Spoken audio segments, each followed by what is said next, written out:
Hi there again, everybody. Welcome back to Prestige Auctions, All Things Auction, the podcast where me and Chris talk about lots of things auction related and non-auction related from time to time, which we may be doing later, and look at basically the world of buying and selling from auctions, what's going on, what's new happening on eBay, what's happening on Vinted, how are sales, all that sort of thing. We are doing a background challenge, which we've kind of taken our fingers off the pulse a little bit on because we're so busy doing other things.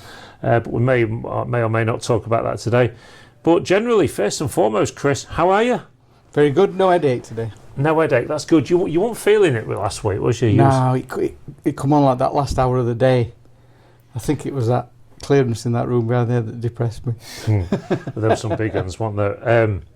Got to say, feedback from last week's podcast was quite good. We was talking about things that wind us up. It's never ending list, isn't it? Oh, God, things that wind us up. I mean, it's just absolutely... the amount of people that came into the auction on Saturday and said, I'll tell you what winds me up, I'll tell you what winds me up. And, you know, we've all got these things. And then somebody actually said earlier, I think it was Tom, he went, no, there's nothing really much winds me up. Apart from this, that. And then it starts, doesn't it? Yeah. Then you remember it. You start thinking out things, but the amount of people that talked about the traffic, you know, the temporary traffic lights and stuff like that, that is really just winding people up. One of the things I noticed last week on the podcast, and I've got to talk about this and sort it out, is that I looked miserable. I felt I looked really miserable. I was down in the chair. I was like,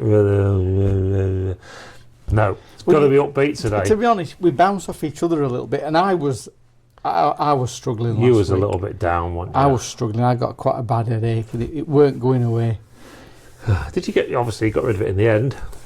I went back to the caravan, because it was full of Yorkies, so that cheered me up a bit when I got back there. Oh, because it was like being back home. It was. Back home, everybody were out with dogs, they're all having a bab on my front lawn. Of course, we're filming this today, and today is Bank Holiday Monday. They're all here. It's the last day. Then they go home. And they all go home. And it is full out there though, isn't it? Oh, there's a lot of people. I've been doing quotes today. A lot of people down Meggies today. Very, very busy day, which is great. Look, you know I talk about Grimsby and Cleethorpes and the town and businesses and all the rest of it. I love to see people in the town. We need it. I think, you know, every seaside economy needs people to come into the town. And when you get these miserable gits, and there are several of them that are going, bloody holiday makers, tourists and all the rest of it, it don't affect me, I wish they weren't here. But you know what, it affects everybody, because chunks of money coming into the tourist industry in the town gives money to spend in other areas of the town, etc, etc. So look at our site. Yeah. 7 sales of caravans this week, on top of 7 last week, which the caravan sales are up massively. So there's loads of people buying on site. They've sold £335,000 cabins. So the money's there to come and spend in the county. I think it is. I mean, it's an interesting thought. Before we talk about this last week's auction, just touching on that, I've been to a house today to do a quote for somebody that's downsizing into a caravan, into a static, or whatever you want to call it. And do you think we're just starting to see a little bit of difference here in people that are not looking longer term at tying money up in property, that are maybe thinking to themselves, well, I can have a bit of a better life here without all the big expenditure, and I can live quite comfortably, particularly older people. And you know, you're not sort of in that bracket, but the older people, I'm getting there. Probably feeling it. The older people are sort of doing it based on the fact that, you know, I can manage it better, I've got less bills around me. And I think if you're in property, you're a target now. Well, and quote, if I end up needing long-term care, they're going to take it. There's nothing for them to take. No, you've spent it. The other thing is, I'm pretty sure a lot of people have cottoned on now, and I know we'll go off on a tangent. We'll probably do it in another podcast and get on about it. But there's a mood changing out in the public. You can feel there's something in the air changing, and I think a lot of people are saying, sod it, I want to live now, because I don't know what it's going to be like in a few years. And if I can free that money, if I can sell my house for 250,000, pay the mortgage off, buy a caravan for 30,000, 40,000, and live over the next 10 years, live properly, then I think people are starting to realise that's not a bad option. Well, I think people are just fed up of the whole situation of the way the country's in at the moment, and that affects everybody. It affects everybody personally. It affects business. Affects business massively. To be fair, it's confidence, isn't it? And now we're being the news is sort of rampant with tax rises, the possible tax rises that are going to happen, and I think people have just got to the point where they've had enough, so they're kicking back and selling the property and thinking, well, you know what, I can have a better life. But it's a fast change, and what's happened this year is, all these you mentioned some of this stuff a couple of years back, and everybody was saying, get your tinfoil hat on, it's never going to happen. Your conspiracy theorists. Well, it's here, isn't it? Well, it's here, it's coming, it's going to happen. And it's changed fast, and I think people are changing fast. People are changing now where they tie the money up, where they spend the money. I think it's a period of pretty big change. I think this winter's going to be the biggest one. I think we'll see a big change. Yeah, I mean, it was the winter of discontent last year, wasn't it? To a degree, with when they stopped all the fuel papers. Anyway, let's not go political yet. We're down the rabbit hole. So we are going to be, of course, talking about last week's auction and all things auctions. But just to let everyone at home know, what we're going to be talking about of our subject today is adverts of yesteryear and adverts of the modern time. And so if you get thinking about it yourselves at home, about any of your favourite adverts and that, and some of the old classic adverts from yesteryear were absolutely fantastic. So, but last week's auction, of course, we actually got quite a bit of not flack. I think flack's the wrong word, but certainly a few comments of auction's tiny this week. Yeah, the auction was tiny at 849 lots. So, and I get why people are saying it, because they're used to the room being rammed. So just to put it to bed out there for everybody, we did this absolutely purposely last week. We've been monitoring the sort of the seasonal bank holidays over the year, and we'd had less footfall and that, so I thought, well, it's not fair on the vendors, so we're going to pull this one back a little bit. And it absolutely worked, because there wasn't as many people as normal. No. But the people that did come, they were in a buying mood. There was some quality stuff in the auction. And lots of people got some bargains. Oh, listen to me again every week. I think it's because the room looked quiet. Yeah, I mean... The back of the room, where it normally is like... I've got to say, though, because, I mean, from an auctioneer's perspective, as somebody that's going out doing all the quotes and that, I am getting a little bit more picky on furniture, because furniture's just not selling that well, and you're filling up a lot of space in the room with furniture that's just dead in the water. Yeah, I mean, we get 3 double beds in that are just average. Yeah. We could have got 40 items in that space, and if they don't sell, it's a lot of real estate space, isn't it, for nothing. We want to start getting stuff into the room that people are really hungry for. And last week's auction wasn't a bad auction. I bought a few little bits and bobs, and I know you bought about 17 carfuls. Well, it were chairs.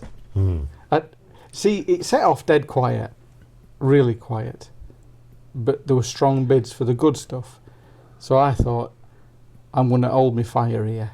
I'm going to hoover up the furniture at the end. And then as it got towards about 700, everybody came in for the furniture. I realised at that point... It really did liven up as well, didn't it? It was... here we go. We're all after the same stuff. And there was telephone bidders, and there was stuff people there for the pine.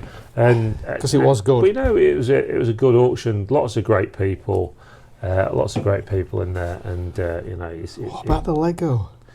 That Lego, I mean, I think that blew everyone off. It was 170 for one tub of Lego. Yeah. Thing is, there's 3 or 4 massive tubs in this week. Same size tubs again, yeah.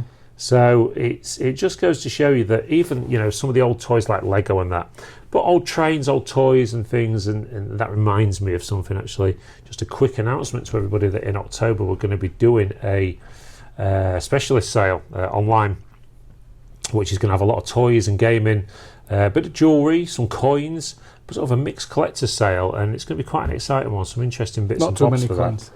Not too many coins, no. I think we sold the bulk of them last time. I don't think there's going to be many more around to come at the moment.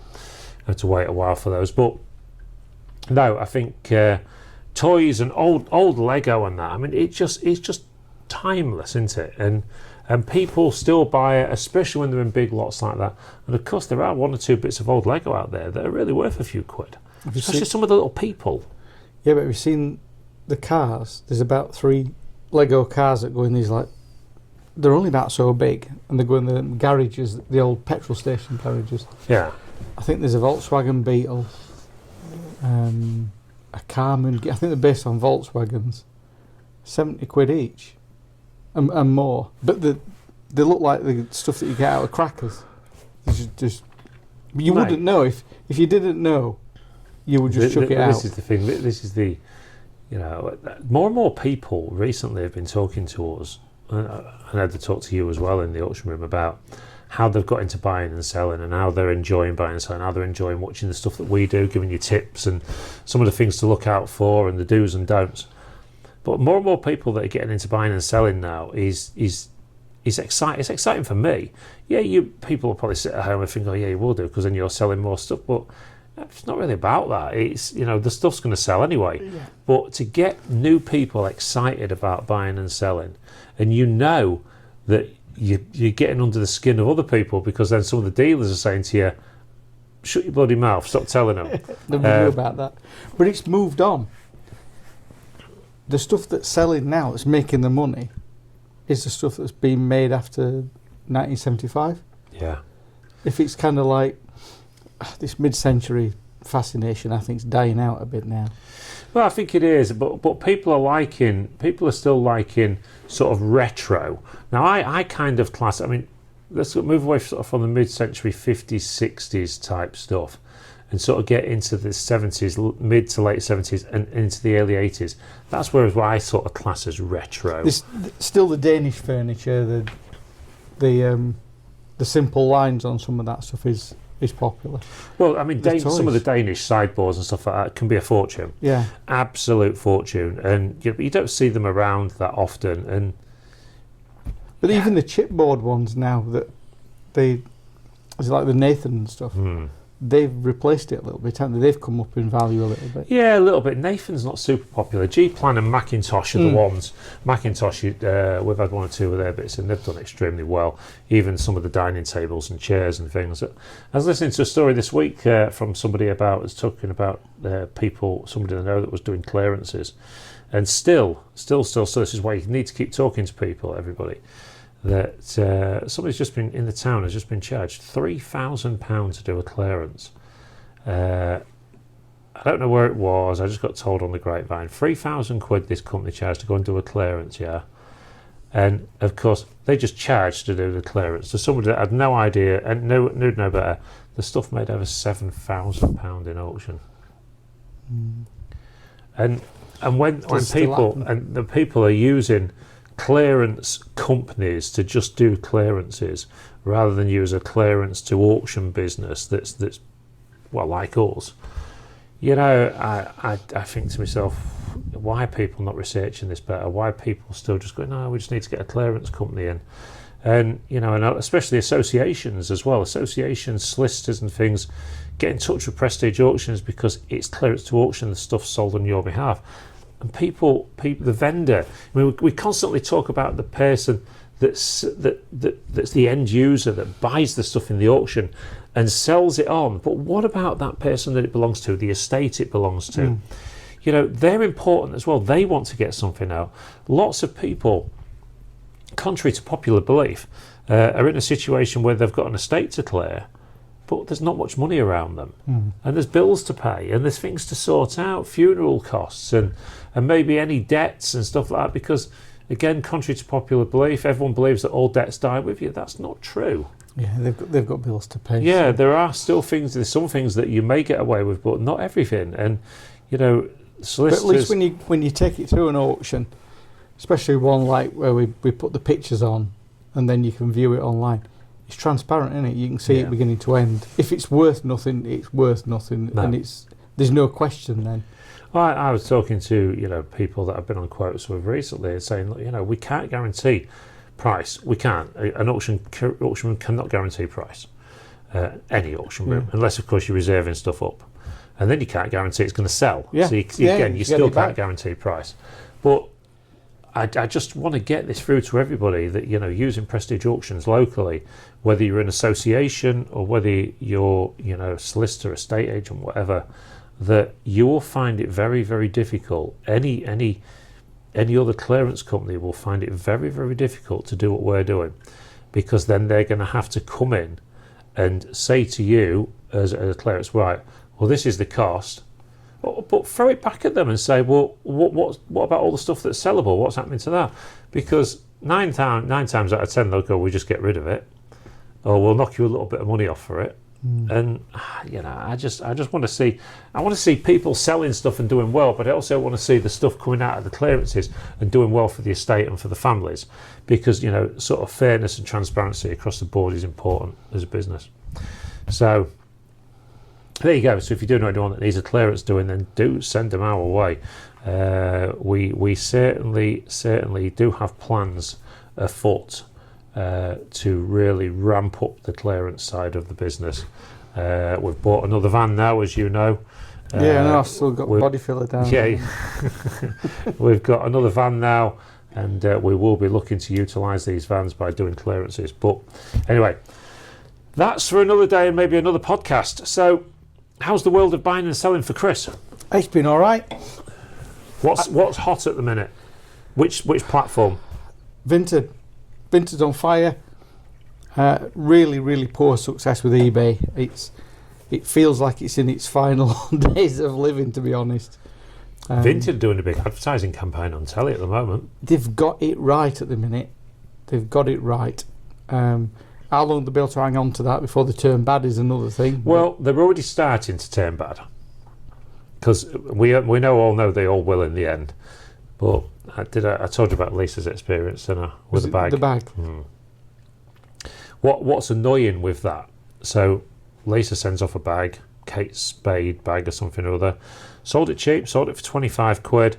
It arrived damaged, and the person that they sent it to took pictures of everything, and what Mardy with Lisa was, Mardy with the company that sent it, which was Every. Yeah.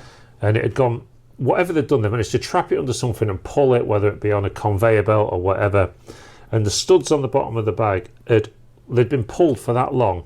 It went through the cloth bag, went through the outer plastic bag, knackered the studs up on the bottom. Of course, the person wasn't very happy about it, and they wanted to claim some sort of compensation off Every.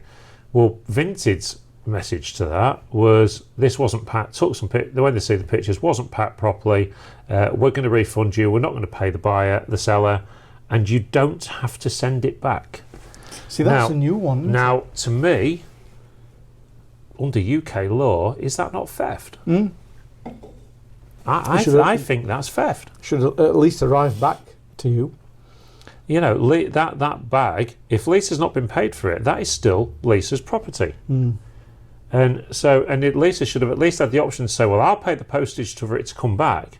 But for Vinted to actually jump in and make that decision of, you haven't got to send it back to them, I think that's very dodgy ground. It's like the old eBay. Even eBay make them send it back. Yeah. Well, it used to happen, didn't it? You could have a damaged item waiting in the wings, ready just to claim that it's damaged on arrival. Yeah. So anyway, and there's nobody at Vinted to get hold of. You can't speak to anybody. No, I mean, I find that quite.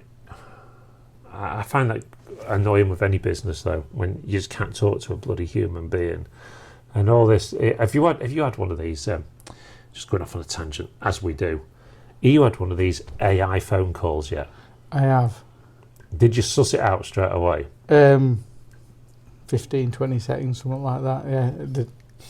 Yeah. Me and Lisa was in the van, and Lisa went, as I was on loudspeaker in the van. Lisa went, that's AI. Anyway, so the person sounds very genuine, and so they asked me, calling you about this. How are you today? Then, of course, it's waiting for a response from you. Yeah, I'm all right, thanks. Yeah, I'm okay. What can I help you with? And then they start going on to the spiel and all the rest of it. Anyway, they asked me a very purposed question, and I went, Fuzzy Wuzzy was a woman. And it went, yeah, well, I'm sure we've got somebody that can help you with that. And I was like, it's 100%. Yeah, it couldn't deal with something that it's not. It's sort of programmed everything it's expecting to hear the answers, and but I just went fuzzy wuzzy was a woman. How were you today? Could you imagine if you answered it like proper piss take on that? Can you imagine? It'd be funny, wouldn't it? Yeah. It would be funny, but so no. When it comes to human beings being at the end of phones, and I'm a big advocate of that. I mean, I'm the first to admit that sometimes at Prestige we don't answer phones constantly because we're always so busy.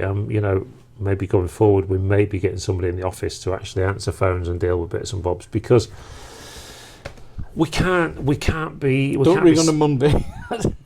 We can't be split in a million places. I mean, I actually went home from work yesterday morning after I'd done the aftermath video, not feeling very well. Yeah. In fact, I think I see you as I was leaving. Yeah. And I went home to lay down for an hour. And that hour that I was laid down and I thought I'd get some sleep, I must have had 7 phone calls. Because we issue everyone with a bit of paper that gives them a different telephone number. Well, they don't read it. So they just ring my number. But go back to the AI. Yesterday, I'm driving down to the auction, probably when I saw you, and it wasn't. It were on. When was it yesterday? When Archers is on a Sunday, isn't it?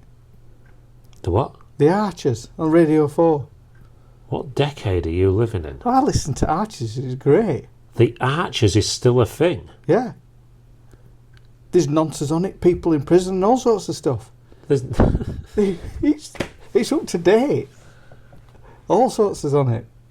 I can't. Do you know what? I haven't heard anybody talk about the Archers since I was probably 12, and I'm now 54. The Archers still exists. It does, yeah. It's got a new theme tune. You don't know what you're missing here. Anyway, carry on. Anyway, so I'm listening to the Archers, and it finishes, and then there's this interview about people in the UK.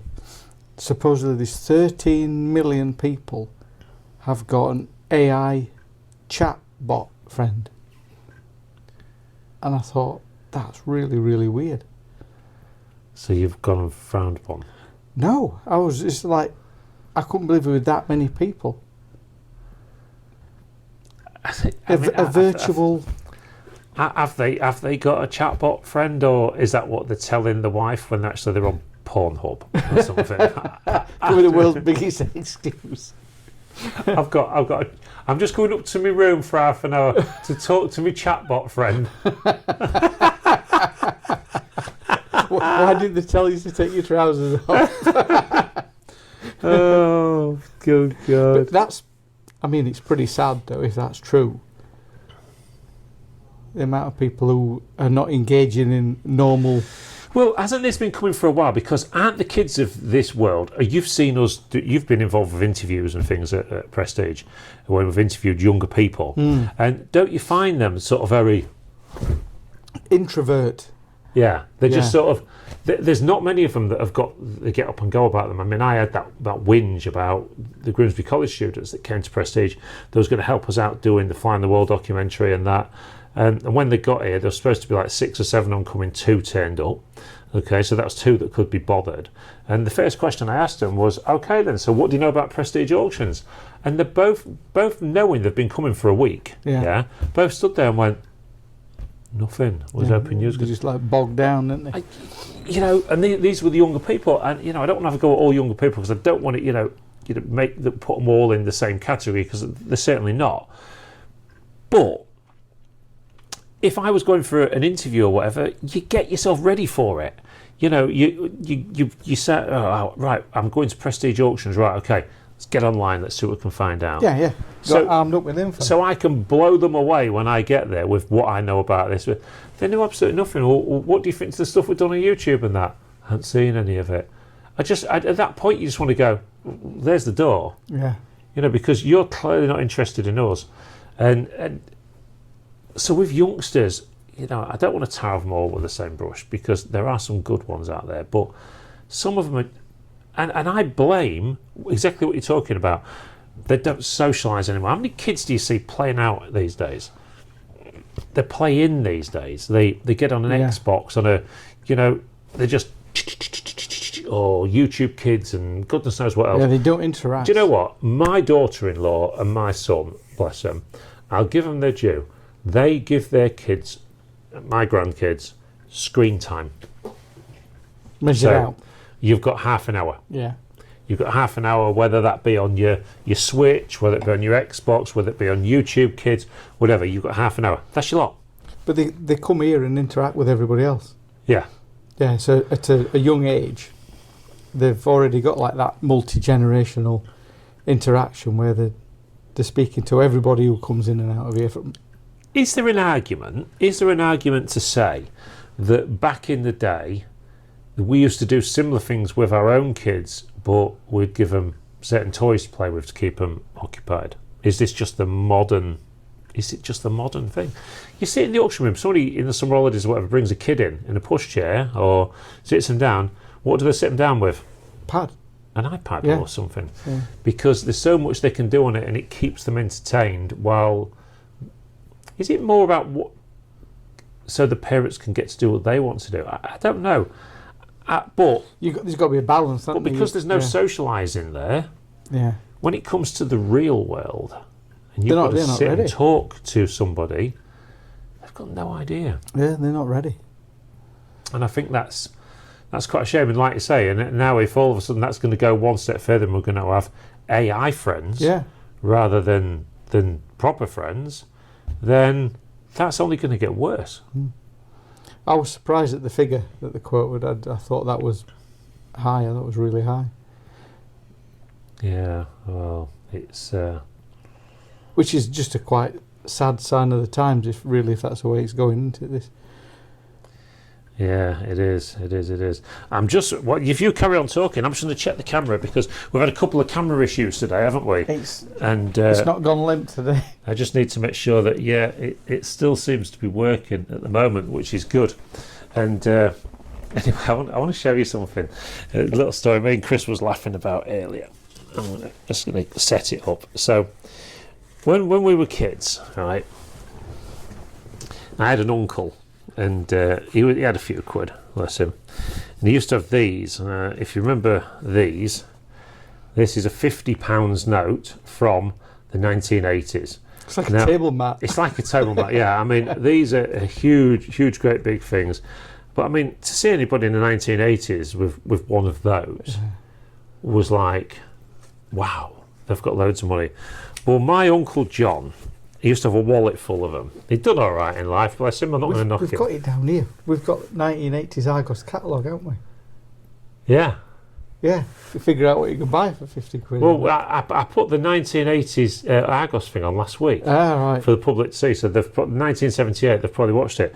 So my Uncle John used to come up and he used to go, "All right, kids." We didn't see him very often, but he'd always like to flash the cash a bit, and show how well he was doing. And this one day he goes like that, and he pulls out this big wedge of £50 notes like that. And me and my brother's face lit up, and he went, "Come here." There you go. I managed to squeeze this pound out of the middle somewhere. I thought, he was better than Paul Daniels. He really was. Just for the record, if you are thinking of buying those, they are in this week's auction, by the way. So, quite funny. But that brings us on to this week's subject quite nicely, I think, because after last week's subject, I mean, we like to talk about buying and selling, but we like to talk about things from yesteryear as well, because it's all part of sort of the auction nostalgia thing of things that you see. And you do see so many things coming into the auction week in, week out, that every week at least one of us will go, "Do you remember them?" There's stuff in there that makes us laugh for ages, isn't it? It can be, it can be funny, but not just funny, but it can be thought-provoking. Is that the word? Where you're just like, and you suddenly see something, and then that starts a run of conversation. This is why I end up having weird dreams on a Monday night. It opens up this all its nest of stuff that happened in the 70s and 80s. Well, I can't help it. I mean, look, I was born in 1971, and I think there's an argument on this somewhere about why people say this, but I think us growing up as kids through the 70s and 80s were the best years. And people often say that because you resort back to your kids' years being your best years, because let's face it, you had no responsibility, did you? Yeah. So you didn't have the day-to-day crap that adults have to put up with. Everybody's kid years are kind of like supposedly the favourite years, aren't Yeah. Which I don't suppose you'd have been saying that if you was sort of a youngster in the 40s, would you? To be fair. That's No, would you? My dad, he was going about wartime stuff. I think they had a ball. Yeah, what did you do? Well, we used to do Yeah, this but thing. it would have been interesting as a kid, wouldn't it? We used to go out to where there's fire in all the anti-aircraft things. We used to collect the brass. That would have been me and you, wouldn't it? Collecting all the brass up for the scrap man. All them nights down the little shelter at the bottom of the garden. As a kid, I reckon it might have been quite exciting. Yeah, not so exciting these days if you think that we get attacked. But anyway, that's another story. But what I want to talk about today is advertising of yesteryear, mainly TV adverts. Because when we talked about things that winds up last week, and this is another one that's great for people at home, because they can put in the comments what their favourite TV advert was. And what we're going to try and do as well is I'm going to try and put some of the adverts into the YouTube video as well, if we can do that, if we can do it. So if they come up, they do. If they don't, they don't. But so when you think back to being a kid, and there was all this fantastic TV advertising, usually aimed at the younger market for ourselves, particularly with sweets and things, during ad breaks for Tiswas and stuff like that. What stands out in your mind? Is there any adverts out there that kind of stand out in your mind and you think, oh my God, I remember that advert? Yeah, there is, but they weren't for toys. What was that? The ones that I love more than anything that I can remember clearly are the Smash adverts for the robots. After a hard morning's workout, you'll need something quick and nutritious, like Cadbury Smash. Real potato pieces that ripple with vitamin C, leaving you raring to go.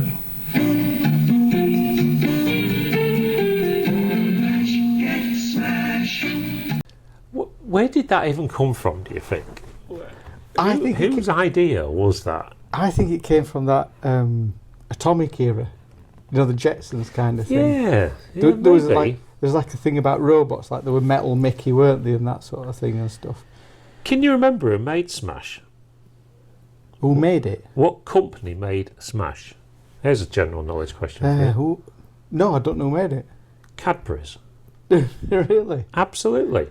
If you look at an old Smash advert, it says across the top Cadbury's. Yeah. See, I only remember the Tatey and the robots, nothing else.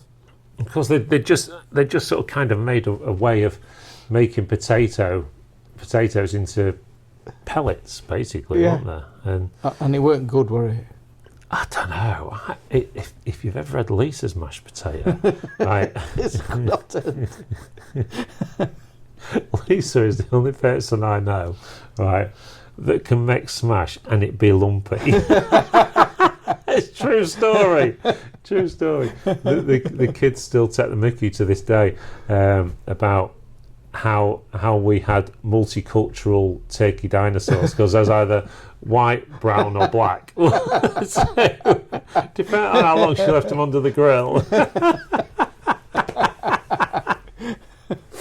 And but you know, when I think back, see, when I think back to the 1970s and early 80s, when we lived in Claythorpes, and you know, them years are quite special, because at Christmas time, I mean, we weren't a wealthy family, far from it. Even though we lived in a very nice area, we weren't a wealthy family, and so we didn't have a lot of anything. So the only time we kind of really got proper like chocolate and stuff was at Christmas time, when you'd get it in selection boxes, yeah. Or as we remember back in the day, there'd be a net full of chocolate, wouldn't there? You don't see them anymore. Yeah. And And then you sort of got this chocolate, and you'd be like looking at the adverts all through December for Woolworths. And I mean, let's face it, the old TV adverts for Woolworths and Boots and stuff like that. I mean, they were like TV shows, weren't they? Yeah. They had all the top stars of the time on, like Les Dawson and bloody Bruce Forsyth and all them, and they'd all be dancing and singing, and it was all about who could do the best TV advert. And I suppose John Lewis have tried to. They've kept it going, haven't they, with a Well, theme? they've tried, but their adverts have just got crap over the last few years. They're all the same, aren't they? It's like, can another work his Christmas advert now, isn't it? Yeah, they started off really, really good. But when I was a Who kid... can do a Christmas advert without mentioning Christmas? Well, one of my favourite Christmas adverts of recent times was for Asda's. And Asda's put this advert on, and it was all about how mums make Christmas. Perfect. No. Sorry, could we just have a look at that one? Come on, you're all right. Just a little bit more. Come on. It's gonna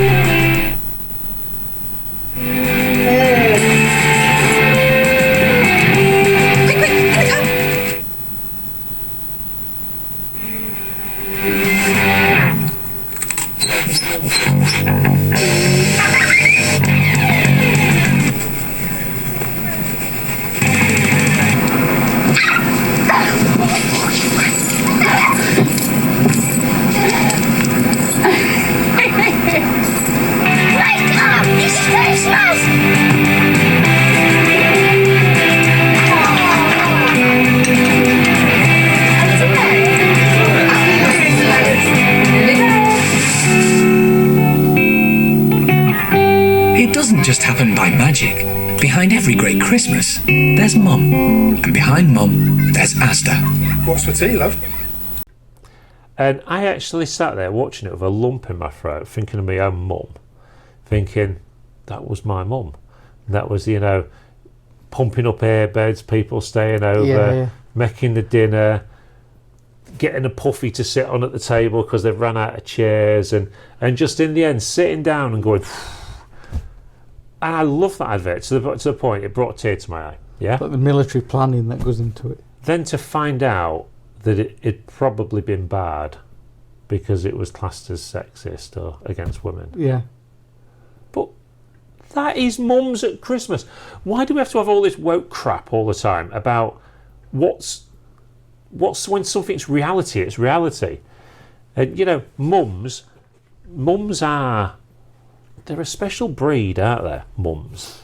Dads go out, they're good at work, they do the bit and all this bit. But mums, when it comes to occasions like that and everything else, they take control of it, don't they? Yeah, they do, and then make sure everything's right. Yeah. And to actually sit back in the end and like that woman did on the Asda advert, and sort of look up and sort of go, "I did it." Yeah. I achieved everything, and yet.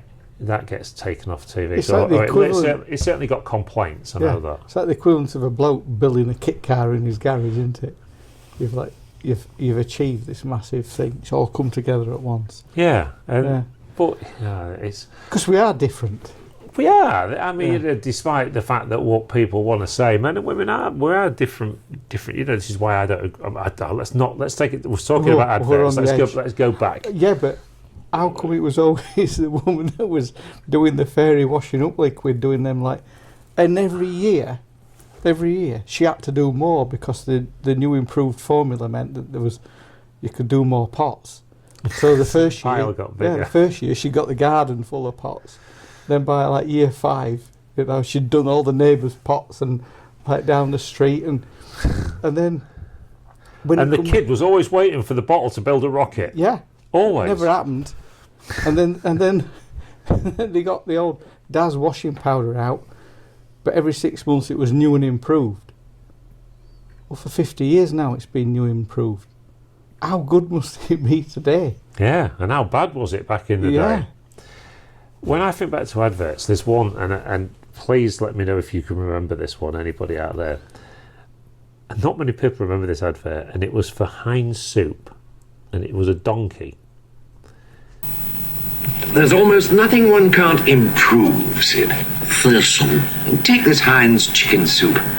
Impossible as it seems, they've made it taste even creamier. Whatever next, I hear you say. Creamier tasting celery, creamier tasting mushroom. In fact, is there anything that wouldn't benefit from tasting creamier? Thistle. Variety is the spice of Heinz. And this old boy used to sit there with his bowl of soup and go, "Oh, nice bowl of Heinz soup. Would you like some?"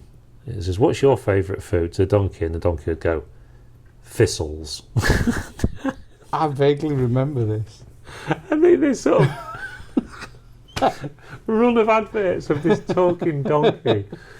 And that kind of sticks in my head because, you know, you sort of, what the hell donkeys had to do with Heinz soup? I don't know. Have you ever tried to talk to a donkey when you've seen one in the field now? No. No. No. Just to test. To see if it'll talk to me. Oh God! But when you think back to, see, I look at modern day advertising, and I can't say I sit and watch telly and remember any of the adverts. They try and make it too highbrow now. They try and make it too complicated, don't they? I mean, look, the milk tray man. We see her every week, isn't it? The milk tray. What? It's Larry, isn't it? Larry, Larry, the milk tray man, and that's what he looked like. So you got. I was going to say you got Larry. You got the milk tray man, and then do you remember the other adverts with Gold Blend coffee? Oh, they're like the little couple sagas. That and it's to the point where the advert got that big in the end that they actually announced when there's going to be putting the final piece on about them. Will they? Won't they? Yeah. And he had millions of people watching it. I remember that. And you sort of look at, all these different advertising campaigns. And of course, a lot of the adverts had sort of the products had slogans as well, didn't they? So for mash, get smash. Yeah. Yeah. And opal fruits. Made to make your mouth water. But then, of course, they had to mess with that, didn't they? And change that to Starburst. Yeah. Well, no. They'll forever be opal fruits to me. That was the European version, wasn't it? God, don't. Well, it was like marathons, wasn't it? Yeah. Marathons being turned into Snickers. Or a Yorkie bar advert that was not for girls. No. I remember one of my favourites now. And do you remember the Amlet cigars?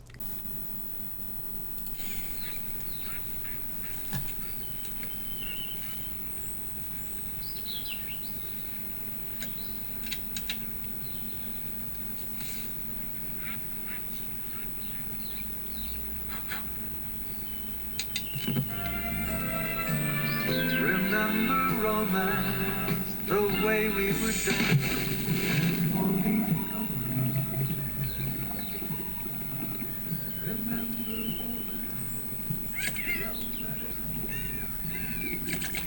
Classic from Castella for the man who thinks that little bit bigger. Yeah. That I used to love that. That used to get people who smoked into classical music. That did. There was some classics, weren't there? Absolute classics.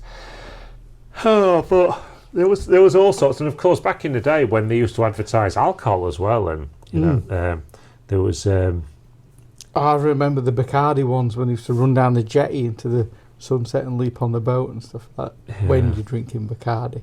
So if I throw a few slogans at you, you've got to try and guess the brand. Then follow the bear.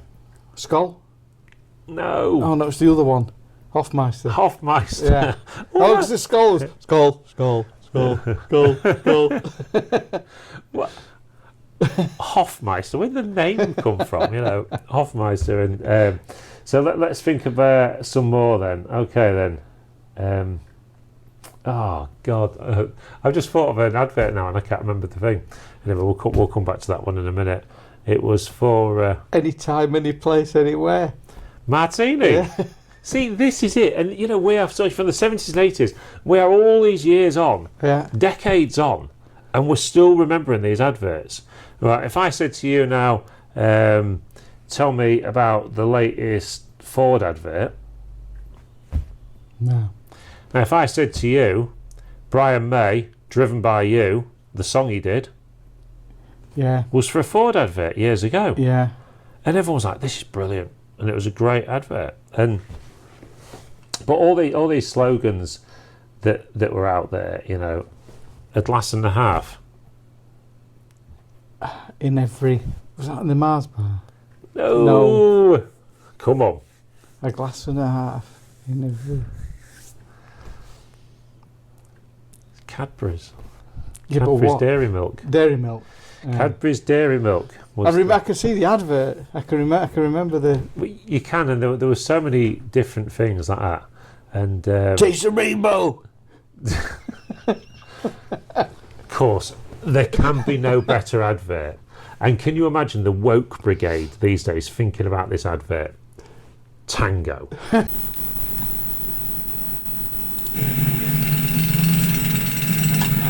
Hello, Tony. I think we might use a video replay here. Super, Ralph. Let's do that. Oh, yes, we could be in for a quintessential tango taste sensation here. Why, yes, Tony, let's look again. Yes, Ralph. The big orange fella ran in from the left, and he gives him a good old slapping. It just illustrates the bite and buzz.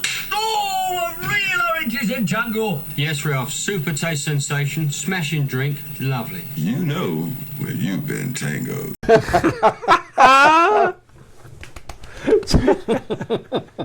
Walk up to someone with a massive orange hand and just smack them across the face. Because people were doing it, weren't they? It was like, the school kids were like, whack, you've been tangoed. You should live in fear, didn't you, after that had come out? It was just funny, unbelievable marketing that worked. You know, everyone knew what tango was because of the tango adverts. And did British Gas do something as Sid, who was telephone? BT? BT used to have Busby. Wasn't this thing about don't tell Sid when they went privatising? Oh, God, I don't know. That was some sort of slogan that I remember sticking. Remember Busby for BT? And yeah, it was Busby, wasn't it? Yeah. And then that woman carried on doing the adverts, didn't she, for BT for years? Can't remember her name now. Yellow Pages. Yellow Pages, yeah. I mean, well, obviously J.R. Hartley. J.R. Hartley, he's the man, isn't he? Yeah. I'm looking for a book on fly fishing by J.R. Hartley, and the woman will be like that. And the next one, no. And the next one, let's go. Yes, I think we can get you that. What's your name? It's J.R. Hartley. Oh. But again, all these years on, you know, we're still remembering them. Yeah. These fantastic adverts, and you know, get involved at home, everybody. There's millions of them. Stick in your comments. What was your favourite advert? I mean, me and Lisa actually watched a programme on all old adverts just recently on Channel 4, I think it was, and it was just, oh my God, do you remember that? Do you remember that? And of course, the Guinness adverts were good. They had the toucan in, didn't they? Yeah, Guinness is good for you. Guinness is good for you, yeah. Guinness is good for you. I suppose that would be much like back in the day, a doctor sort of turning around and saying, you got a cough, get 20 Bensons. Something quite cirrhosis of the liver. It's meant to cheer you up. It'll help out of it. Of course, then they get onto the big sort of supermarkets as well. Of course, you know, who came up with the advertising idea? I think this was covered in that show actually about Asda Price, where they'd be it in the pocket, and you know that's Asda Price, and and each one of the sort of the big supermarkets tried to come up with something, don't they? But I don't think anyone quite got it as good as the Asda price thing, because that lasted for years, didn't it? And again, if some people are sat there at home thinking, what has this got to do with auctions? Well, this is actually the sort of stuff, we see this kind of advertising coming into the auction room, beer mats and things like that, and it does, it gets the old mind going, thinking... People still buy vintage advertising. People love vintage advertising. Especially sort of logos and things. I mean, look at the amount of Johnny Walker stuff that comes into the room. Yeah, the signs make a fortune, don't they? Yeah, and people love. But again, I still believe it's because it's association, isn't it? Yeah, it takes you to a place. Yeah, you remember it through the years. That's going back to Vinted and things. That's one of the things that's quite strong on Vinted, is any type of vintage advertising. Yeah. With little whiskey jugs and even adverts out of magazines still sell. Yeah. Well, I think this is it, because how much stuff. I mean, I remember as a kid going to the Cleethorpes Carnival Parade, which used to be one of the biggest parades in Europe. 120, 130 floats, and there was all sort of big lorries back in the day. And all the local banks and all the local shops and everything would get involved. And they all had members of staff walk in with, let's say they were from the TSB, they'd have TSB sweatshirts on, and they'd all be giving the kids pencils and everything said TSB on it. Yeah. And this was it, it was a way of, the kids were dead excited because they was going home with pencils and rubbers and not them, that was later, and car stickers.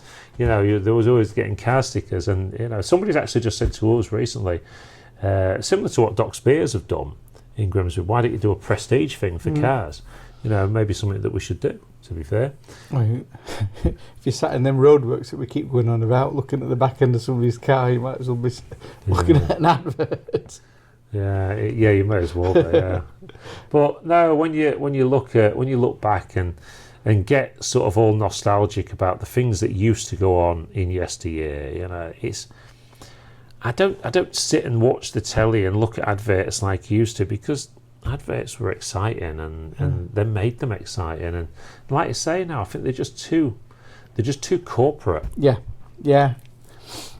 They used to make like little mini series out of things, didn't they? Yeah. The wagon wheel one that was like a scenario. The Milky Bar Kid. Yeah. Milky bars are on me. No one ever said that in our estate. And a finger of... Gee, that, yeah. How did that ever get through? A finger of fudge is good enough to give your kids a treat. A finger of fudge is just enough. Oh, no. Until it's time to eat. It'd be bad now, wouldn't It's full of Cadbury goodness. Was it very small and sweet? Yeah.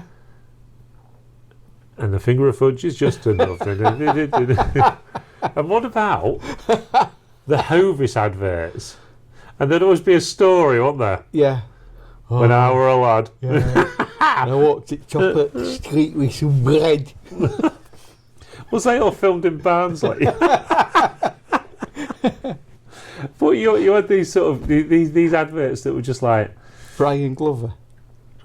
God, that's a name I hadn't heard for a while. Yeah. Yorkshire. He did the Tetley tea. Was it Tetley tea? He did one of the tea bag adverts. He did, yeah. He did Ovis, Tetley tea. He did Ovis as well, did he? Yeah. Oh my God. Because he did that film out of Barnsley, didn't he? That Kez. Yeah, what was that? Oh, what was Mr. Kipling's catchphrase? Exceedingly good cake. Yeah. Good cakes. Oh dear. I'm gonna have to go watch. I'm gonna have to watch some YouTube stuff tonight. I know. I think the great thing. I mean, look, I love YouTube, but when you actually get caught in a wormhole on YouTube and you start looking at stuff like this. Like 6 hours have passed. It's 3 o'clock in the morning, and you're thinking, I'm just going to watch another advert. And oh my God, do you remember that one? And there was just so many great adverts. And, you know, I think the times of the 70s and 80s were just... There was a massive amount of innuendo in loads of them as well, weren't there? Oh, Which God, yeah. You couldn't get anywhere near now. No. No. I mean, it's... And the other thing was as well, with advertising when we were kids, was, let's go back to Christmas, right? So you'd have your Christmas adverts. Things were done proper back then. And what I mean by that, everybody who's a bit younger, would be that on your run up to Christmas, you had lots of Christmas adverts, your Argos, your Woolworths, your Boots and all the rest of it. And literally, on Boxing Day, you had adverts for holidays. Straight out, it's like that. Literally, straight away. It'd be like, thinking of getting away this year? Yeah. You can go on an amazing holiday to Spain. And because package holidays were all the new thing, weren't they? Yeah. And you was like, and you would sit there watching, what's it called? Judith Chalmers. Judith Chalmers. What was it called? What was the show called? One was called either the BBC or ITV. One was called Holiday. Yeah. One was called something else. Yeah. And you'll go.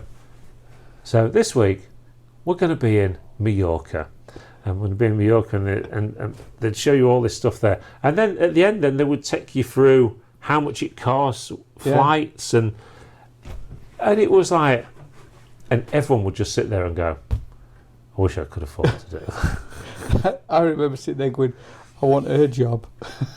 Yeah. And of course, every kid in the world, when the Disney holiday in Florida would come up, and every kid in the world just wanted to go to Disney. And because, let's face it, for people, because me and you were about the same age, so when we were kids, Disney was out of reach, wasn't it? Oh, at the time, it was just out of reach. Yeah, totally. You know, I mean, the only way if you was on our estate, the only way you was getting to Disney World was to spend a few hours with Jimmy Savile, and now we all know what outlets. Your letter is only the start. Yes, it is only the start of it. Yeah, because there were many other things in the 70s that weren't so good. No, yeah, it turned out because they were all right at the time. That's really doing my head in now. The Judith Chalmers one. Wish You Were Here. Wish You Were Here. Yeah, that's the one. That was it. Wish You Were Here. I didn't wish we was there at all. But it's just, but adverts were done the right way then, because you had adverts were seasonal. Yeah. You know, I mean, I don't think. So when John Lewis started picking up the adverts to make these sort of really nice, long, decent adverts, when they first started doing them, like with the penguin and the boxer dog and all that, I thought they were fantastic. I looked forward to them until like they started like you're like, is that it? Is that it now? What's happened? You know, you've been bringing out for years now amazing adverts, and all of a sudden they just went. It's almost like they went super woke. They came away from Christmas, didn't they? Yeah. Yeah, the basics. Absolutely came away from it.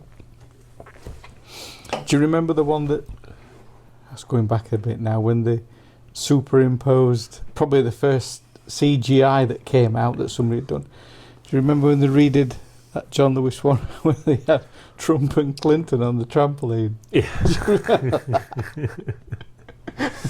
I do love some of the stuff that people have done with AI.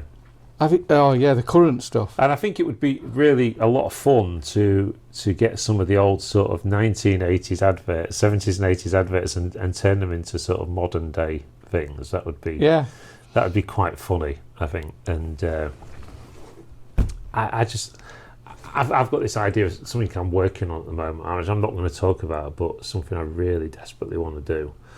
And I've just got to suss out how I'm going to do it. I'll talk to you about it. I've maybe even spoke to you about it. You have. I know what you mean, actually, yeah. Yeah, and, you know, because I just want to... It'd be nice to sort of take old things and do them a little bit differently. What I would love to do next week, let's see if we can make this happen for next week. So we're always saying about things we're going to do and we never do them.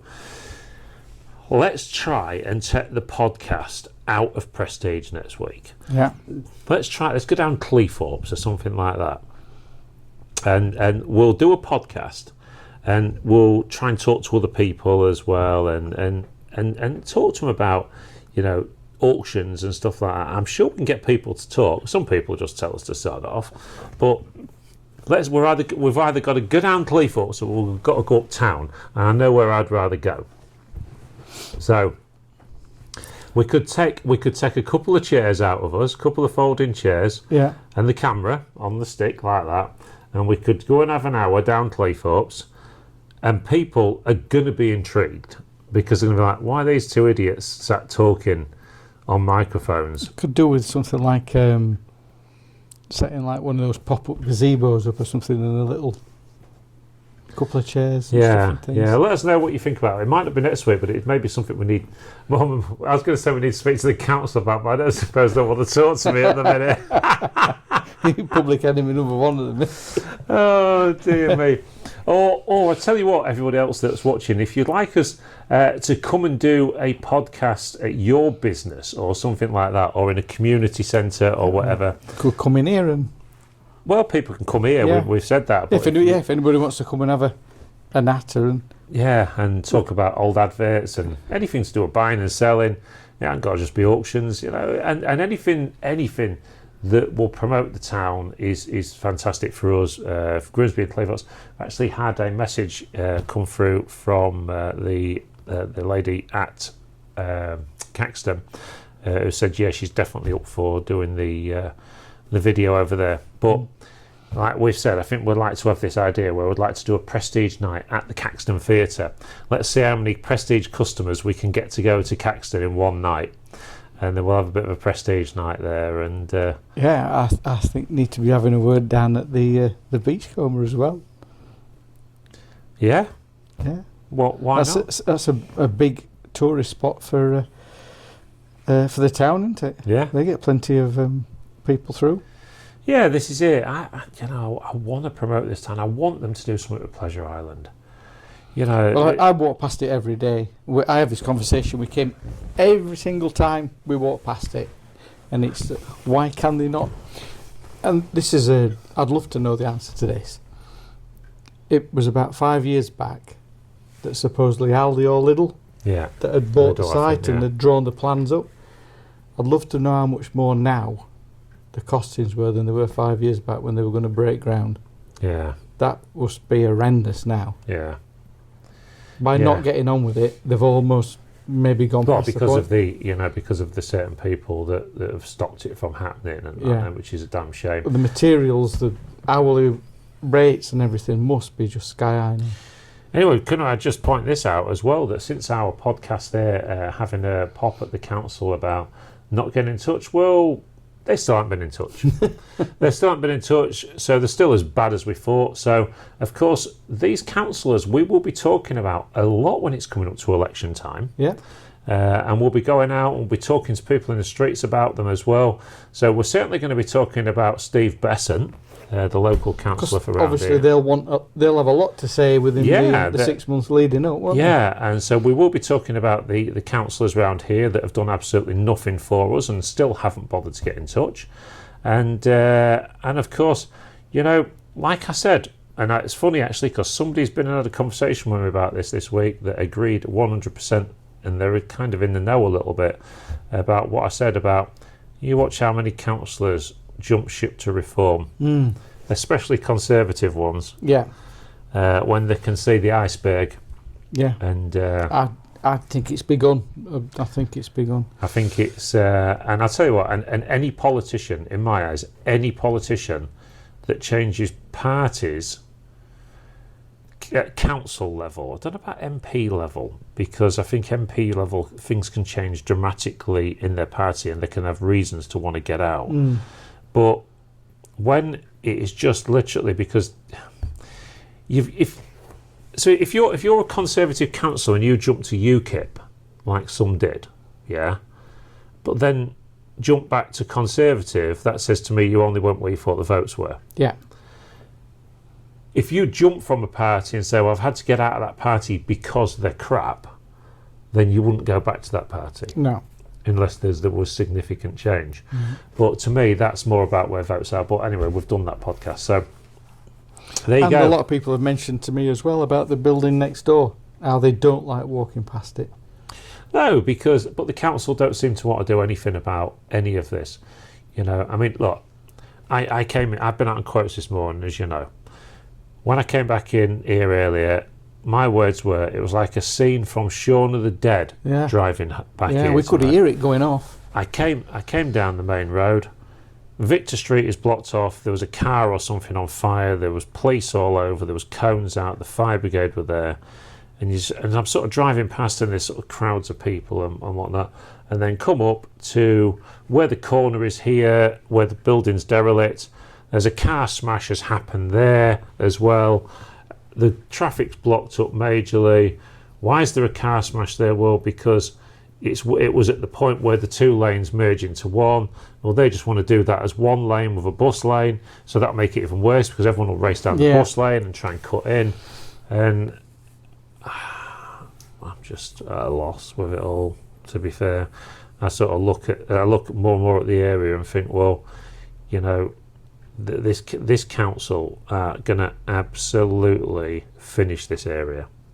It sounded bad from inside. I mean, it was just sirens after sirens after sirens this morning. Yeah, you know, it's supposed to be. I don't get it.